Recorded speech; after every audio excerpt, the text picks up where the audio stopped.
Highbridge, a division of Recorded Books, presents Sister Surrogate by Lachelle Weaver. Read by Mia Ellis. Chapter 1. For Savannah Yancey, life as she knew it would never be the same.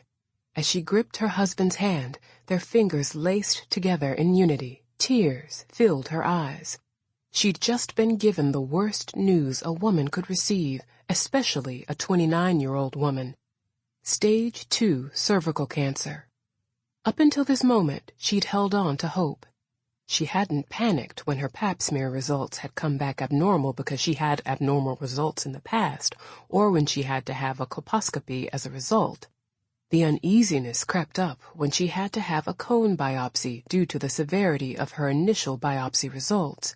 It wasn't until she'd received a call from her OB/GYN, Dr. Pennington, a few days ago, requesting that Savannah come into her office and bring someone with her, that actual fear began to set in. But she had said a prayer and hoped for a positive outcome. Savannah listened in stunned silence as Dr. Pennington explained the results of her pathology report. Her blue eyes were sympathetic, even though her voice remained professional, but filled with compassion because she was a woman and she knew the impact it would have, especially on a woman as young as Savannah, just a few months shy of her 30th birthday, newly married, with no children, something she'd desired for as long as she could remember. After leaving Dr. Pennington's office, Savannah and her husband, Julius, rode in silence as she stared out the window from the passenger seat of his SUV. Her tears had dried up, but the pain she felt still lingered, which meant they could resurface at any moment. Growing up, Savannah had always been told by her now-deceased mother not to question when bad things happened because only God could provide the answer. But as she grappled with her diagnosis, she couldn't help to wonder why. Why now? Why her? Savannah thought back to her wedding day 6 months ago as she and Julius gazed into each other's eyes during their first dance together as Mr. and Mrs. Yancey. "You take my breath away. You know that?" Julius whispered in her ear, his soft, full lips pressed against her. Savannah beamed at his words. Her arms were wrapped snugly around his neck. "I didn't know that," she'd spoken coyly in his ear in return. "You want to know why?" he asked. "Yes, enlighten me, Mr. Yancey," Savannah responded. "Because you're everything I dreamed of and more. Beautiful, intelligent, and driven. I couldn't have prayed for a more perfect woman to be my wife and future baby mama of my 5 kids. Savannah threw her head back in laughter. Julius was always joking with her about having a house full of beautiful chocolate babies, when in reality they'd already settled on 2. With their thriving careers, 2 would be a reasonable number. "We ain't the Huxtables, baby. Why don't we start with 1 first and see if we survive before we talk about having a brood?" "I'm kidding, baby. But I know one thing. I'm going to enjoy myself trying. I can't wait to get you alone. You almost stopped my heart watching you walk down that aisle toward me. I love you, Mrs. Savannah Leah Yancey." She loved hearing the sound of her married name coming from her new husband's lips. "I love you more, Mr. Yancey," Savannah whispered back. Julius planted a tender kiss on her lips. "Get a room," Julius's best man and law partner Winston DeShazo yelled at them from behind his iPhone a few feet away. They laughed. He was one amongst many of their guests capturing their happy moment with cameras on their smartphones. Savannah rested the side of her head against Julius's chest as they swayed in harmony to A Couple of Forevers by Chrisette Michele, one of her favorite R&B singers. Savannah had felt like a princess in one of those fairy tales she'd grown up reading, who had found her Prince Charming and lived happily ever after. She knew it was cliché, but it was her wedding day, and there was no other way she could describe it. But now, as she played back Dr. Pennington's words in her mind, Savannah felt like she was part of a bad dream. She tasted the saltiness of her tears and realized she was crying again. Julius grabbed her hand from his position in the driver's seat. "We're going to get through this, baby. Everything will be fine. Try not to worry, said Julius, taking his eyes off the road to glance at her. He'd said the same thing earlier, right after they left Dr. Pennington's office as they walked to the car, still holding hands. Savannah didn't know if he was trying to convince her or himself. She'd remained silent like she did now because she didn't share his sentiments. How would everything be fine? Dr. Pennington had recommended a radical hysterectomy due to her concern with where the cancer was located on her cervix, along with a combination of chemotherapy and radiation.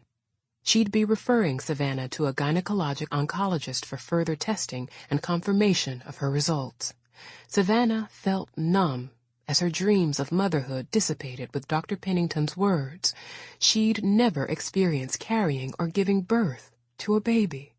That was the most difficult part of the diagnosis for her to accept, and not what she expected to hear after a few short months of marriage. She'd wanted a baby so bad. She could almost smell the sweet scent of one and feel the warmth of its soft skin against hers, which is why she hadn't wanted to waste time in trying to start a family, even though Julius felt the opposite. The opportune time to have a baby had become a point of contention with them. Julius wanted to wait at least a year because he had plans of expanding his law practice, but Savannah had balked at the notion. Her maternal urges were growing stronger and stronger with each day, and she felt compelled to go ahead and act on them. So, every free chance they got, Savannah wanted to make love until they couldn't any longer, which sometimes lasted hours at a time with her praying for conception. And the reason she hadn't felt the vaginal bleeding she was experiencing afterward as a huge cause for concern. She just chalked it up to too much sex and waved it away as a minor nuisance to deal with in her ultimate goal to become pregnant. But then it started to happen more frequently, so with Julius's insistence, because he was getting freaked out about it, she had finally gone in to see Dr. Pennington, never expecting to hear that she wouldn't be able to have any children of her own, since a radical hysterectomy would strip her of her uterus and cervix. It was heartbreaking. Savannah mused over Julius's words to her on their wedding day about finding the perfect woman in her. How would he feel about her now that she couldn't give him any children? Chapter 2. Savannah sat outside on her deck, wrapped in a fleece throw, staring off at the serene lake in the distance. She'd come home from her doctor's visit, seeking solace, and this was the place she often went to for relaxation, that the view of Lake Norman always provided. Julius made her a cup of chai tea, sensing that she needed the time to herself while he cooked dinner. Her mind was still reeling, and she felt an overwhelming sadness. Her thoughts were now on her two sisters, Bridget and Ivy.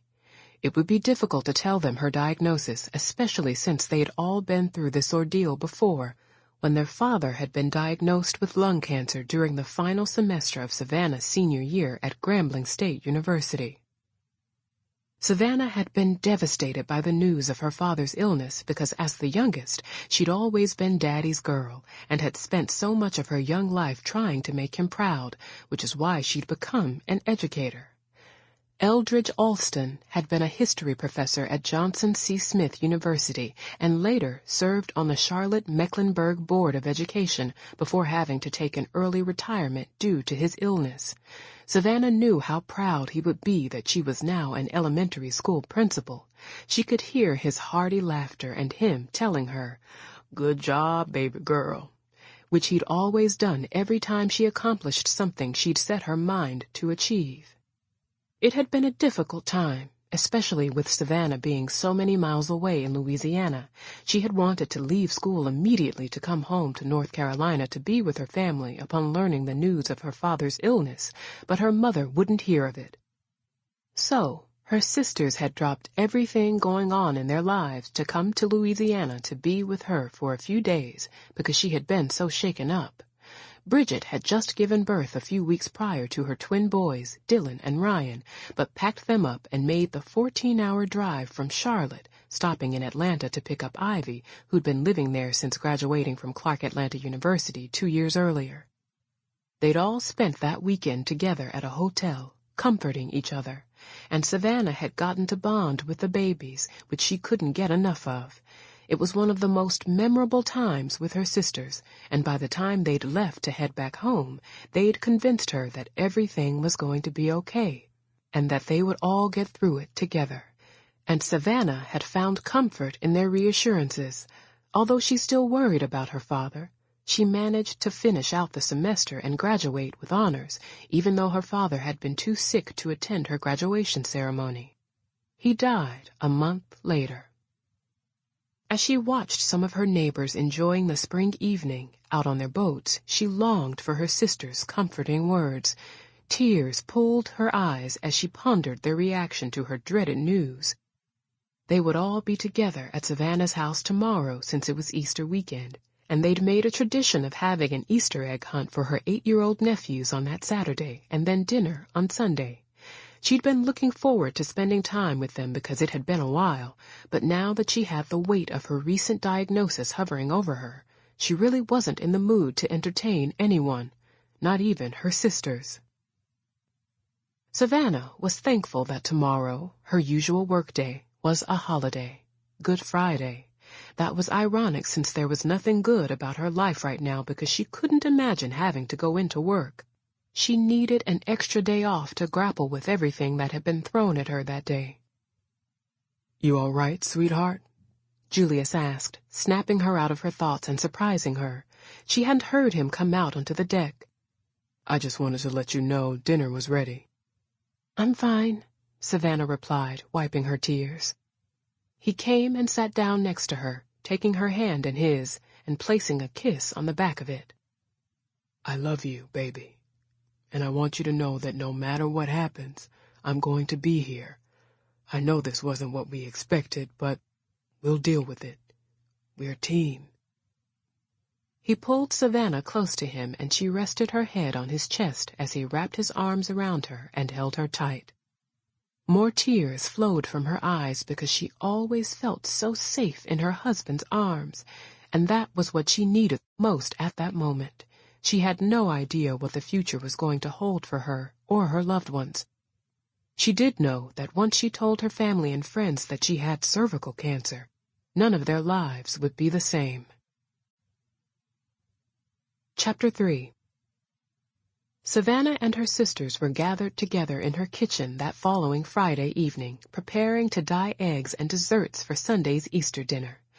Bridget, the oldest, took on the baking since she did it for a living and was the best cook out of the three of them. She was the owner of a successful bakery in uptown Charlotte she'd named Sugar Rush. Savannah and Ivy, the middle sister, were going to dye the eggs for Saturday's Easter egg hunt. It had been hard for Savannah to put everything that she was dealing with out of her mind, but having her sisters around gave her some comfort, as she expected. She'd decided to wait until after the holiday to tell them about her diagnosis. She didn't want to dampen the festive mood that the holidays always put them in when they were all together. "Savannah, you're going to burn these eggs," Bridget scolded, gripping the stock pot full of boiled eggs off the burner with pot holders. "The water has almost boiled completely down."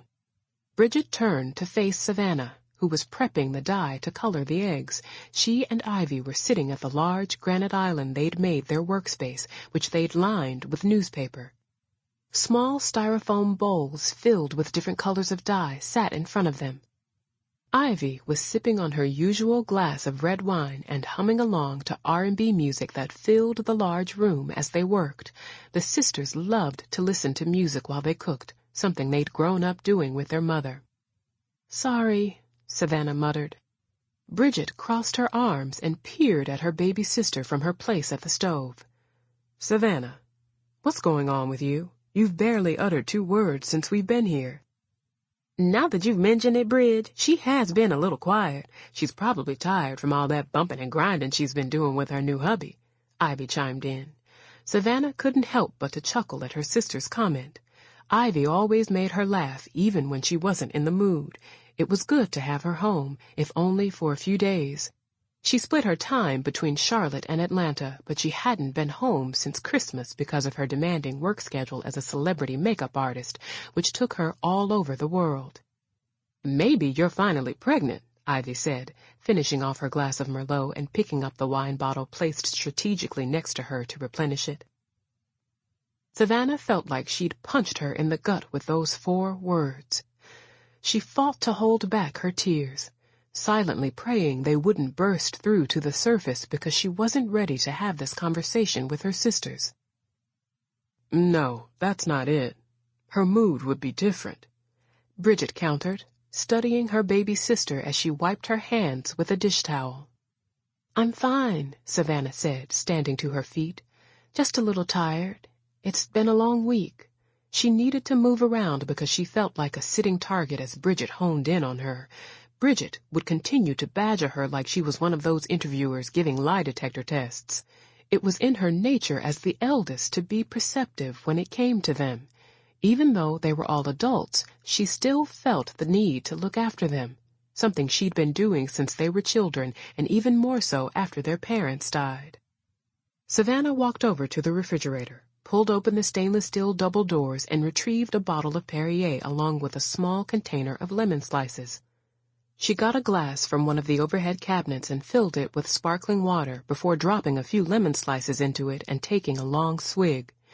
Even though her back was to her sisters, she could feel Bridget's eyes boring into her. "Hey, that's my jam," Ivy declared, snapping her fingers and swaying her head to the melody of Who Knows by Music Soul Child. "This is the kind of music that you don't hear anymore." "I have to agree with you on that, sis," said Bridget. "Everything is be this and ho that. I miss the days when I could turn on the radio and not have to worry about what my children might hear." Savannah was thankful for Ivy's outburst because it took Bridget's focus off of her and back to baking. She was icing a German chocolate cake, which was one of their favorites because it was from one of their mother's many delicious recipes. It was also a specialty, a favorite at Bridget's bakery, and always the first item on the menu to sell out. As her sisters discussed their displeasure with the music industry, Savannah walked to the stove and picked up the large pot to drain the remaining water. A second later, she yelped out in pain, sending the pot and eggs crashing to the hardwood floor. "Savannah, are you okay?" Bridget asked, rushing to her sister's aid. Savannah shook her hands from side to side in an attempt to relieve the burning sensation pulsating through her fingertips. "Did you burn yourself? Let me see. You knew the pot was hot. I'd just taken it off the burner," Bridget fussed. Savannah waved her sister off. "I'm fine," she whined. "Then why are you crying?" Bridget asked. Her sister's question sent a rush of more tears that she couldn't hold back.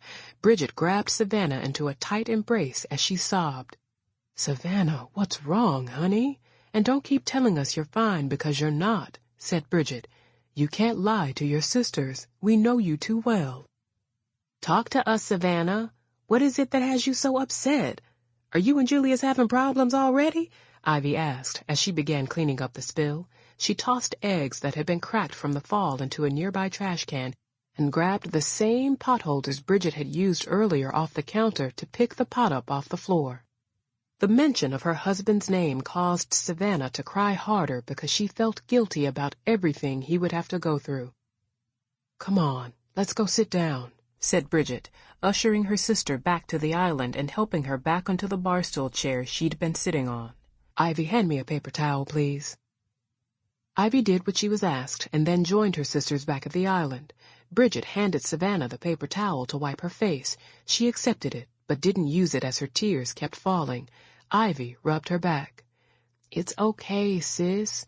We're here to support you in whatever is going on. Now what is it?" Ivy queried, taking her seat next to Savannah. Bridget stood at the end of the island next to her with her hand rested on her forearm. Savannah inhaled and then exhaled slowly. "I found out yesterday that I have cervical cancer," Savannah uttered, and it felt like her words had caused her sisters to stop breathing. Except for the music playing in the background, there was a deafening silence. Savannah wasn't even sure they'd heard her until she looked from one to the other and saw the grim look on their faces. Bridget's hand had left Savannah's arm and was now pressed to her own chest as if she was getting ready to have a heart attack. "Are you sure?" Ivy managed to say, her voice cracking. Savannah nodded. "I'm so sorry, baby sis," Bridget finally said, placing her hand back on Savannah's arm. Her eyes were full of tears. Savannah dropped her head as more tears seeped from her own eyes. "Everything is going to be all right, Savannah. We have to trust in our Lord and Savior that everything will be," said Bridget, wiping her tears. They'd all been through this before with their father when he was diagnosed with lung cancer, but never imagined they'd be dealing with it with one of them.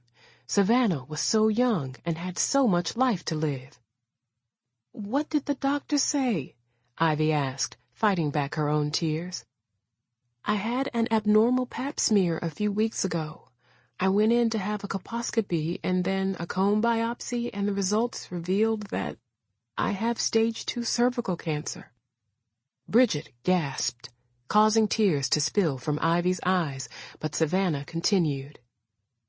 "I see an oncologist in a few weeks, but more than likely I'll have to undergo a hysterectomy, which means my hopes of giving my husband a child are null and void," said Savannah, as a new wave of tears sprang to her eyes. "Let's try not to get ahead of ourselves until we know a little bit more about this," said Bridget. "God always has the last say." "Wait a minute. Isn't cervical cancer caused by a sexually transmitted disease?" asked Ivy, her face scrunched up like there was a stench wafting in the air. "HP something?" "HPV," Savannah muttered. She'd had the same reaction when Dr. Pennington mentioned that the virus was contracted through sexual contact, but she assured Savannah that HPV was nothing nasty or dirty or anything that she should feel ashamed about. It was as common as a cold, and more than 80% of women contracted it during their lifetime without ever knowing it. For most women, it went away on its own, but for some, as in Savannah's case, if it remained undetected, it could develop into cervical cancer. She'd been lax in getting her annual pelvic exams, and now it was going to cost her. Big time. "Did Julius give you this?" Ivy demanded, her voice now angry and her eyes narrowed. "Ivy, would you stop it? This isn't the time," Bridget admonished, glaring at Ivy, who in return rolled her eyes. "It's okay, Bridget," Savannah said, wiping her face with the paper towel Bridget had given her. She explained what Dr. Pennington had relayed to her about HPV. "So, I have no way of knowing if I got it from Julius or not. There's no HPV test for men, and we've both had other sexual partners during our lifetime, so I'll never know. But honestly, I couldn't care less about how I got it. That's the least of my worries." "I know, sis. I'm sorry. I hate that this is happening to you. You don't deserve this," said Ivy, hugging Savannah. "No matter the outcome, Savannah, we're going to help you get through this. We've been through our share of ordeals, but we always come out victorious because we've always had each other to lean on. And this won't be any different," said Bridget, patting Savannah's hand. Savannah managed to give her sister a weak smile. "I'll try my best to be here as much as I can, but you know I'm always just a phone call away," Ivy added. "I appreciate the both of you so much. I don't know what I'd do without you two." "I love you, sissies," Savannah said, referring to the childhood name they still called each other. "We love you too," Bridget and Ivy said in unison. "And please promise me that you'll get your annual pelvic exams. I know we're all busy, but it's so important. I don't want you to end up like me." "I hadn't had one in 2 years," Savannah said. "I have been since I've always had irregular periods," said Ivy. "I've been getting mine too," Bridget said. "As a matter of fact, I have an appointment coming up with Dr. Pennington next week." "Well, it makes me feel better hearing that you both have. I should have been doing the same, but I can't focus on that now," Savannah mused. "Savannah, everything will be okay. I really believe that," Bridget said, hugging her. Then Ivy wrapped her arms around them both. As the three sisters formed a group hug, Savannah fought back more tears. She was drained from crying, but now her mind was on her mortality. She didn't want to think about the possibility of leaving her sisters behind, because they'd always been a trio. But it could happen. People died from cancer every day. their father had. She couldn't help thinking about this possibly being her plight as well. She didn't want to die. There was so much she wanted to do. Chapter 4. "I see you still haven't learned to practice any tact," Bridget said, keeping her eyes on the road ahead of her as she steered her Suburban down the freeway. "I beg your pardon?" Ivy asked, her tone incredulous as she peered at her sister from the passenger seat. She'd been staring out the window, her thoughts on Savannah. Both of them had been silent up until this point. Ivy was certain Bridget had been deep in her own thoughts about their sister's devastating revelation, so she was caught off guard by her sudden outburst. "You didn't see anything wrong with how you came at Savannah? She's received probably the worst news a woman can get, and all you could think to ask her was how she got it? Really, Ivy?" Bridget chided, her voice just as incredulous. "You never cease to amaze me with what manages to come out of your mouth." Bridget shook her head. "Did you miss the part where I apologized? Don't start with me, Bridget. I'm not here for it," Ivy said, rolling her eyes and focusing them back on the tall buildings that made up the Charlotte skyline, hovering above them outside the window. "It's not enough for you to keep apologizing after you say things, Ivy. Once they come out of your mouth, the sting of your words still linger. Remember that the next time you decide to run your mouth," Bridget said. Ivy glared at her sister. "Do you really think my intent was to hurt Savannah? She's my sister, too, in case you forgot, and I love her just as much as you do. It was a valid question whether you felt it was or not, and once she explained it, I had a better understanding. So get off my case and off your throne, Queen Bee. It's annoying." Ivy returned her attention back outside the window. She hated when Bridget was condescending. That was her biggest pet peeve with her older sister, other than her nosiness. "You know what, Ivy? It must be really nice in the world you live in, where you can do whatever you want, when you want, and not have to worry about much of anything else besides what new pair of Christian Louboutins to buy or whatever designer handbag is in this season," Bridget retorted. "What's your point?" Ivy challenged, facing Bridget again. "Well, you've always been pretty vocal about never wanting to be married or have any children. You've also plunged yourself into a career that would make it virtually impossible anyway, so it makes you insensitive to anyone that desires either. But I would expect you to be more considerate when that person is your own sister," Bridget said. "It wouldn't hurt you to show a little sensitivity sometimes." Ivy was glad that they were just a few exits away from her condo because it would get ugly if she had to be in the car with her older sister much longer. She didn't want to go there with Bridget. Despite their disagreements, and they'd had many over the years because that's what sisters did, she had the utmost respect for her. As the eldest, Bridget had always put their needs before her own. She would go to battle for them, and she had the scars to prove it. She was the epitome of selflessness, something Ivy admired about Bridget because if she was being honest, it wasn't exactly a quality she possessed, and she didn't make any apologies about that. "So I chose to seek a career that I love. We all did, and just because I didn't choose to be tied down to a man and some rugrats, that doesn't make me a bad person, so stop trying to make it seem that way." "You see what I mean about practicing some tact?